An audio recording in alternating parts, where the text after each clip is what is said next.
आले मोहम्मद की तालीमात में चीन का जिक्र मौजूद है। अहले बैत ने चीन के लोगों को क्या तालीमात दी? इमाम मूसा काज़िम अलैहिस्सलाम ने चीन से आए शख्स के साथ क्या गुफ्तगू फरमाई? इमाम अली इब्न अबी तालिब चीन क्यों तशरीफ़ ले गए? अगर आप इन्हीं सवालात के जवाब जानना चाहते हैं तो जुड़े रहिए हमारे साथ इस वीडियो में।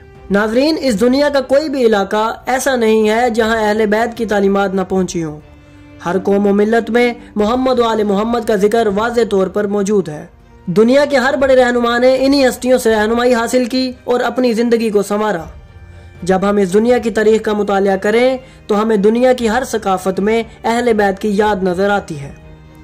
हत्ता कि गैर मुस्लिम अक़वाम की किताबों और उनके रहनुमाओं की तहरीरों में भी अहले बैत का जिक्र मौजूद है। ये सब कुछ इसलिए है क्योंकि अल्लाह ने इन हस्तियों को तमाम आलमीन की हिदायत के लिए मबूस किया। सिर्फ इंसान ही नहीं बल्कि दीगर मखलूक़ात भी इनके आगे सरे तस्लीम खम करती हैं।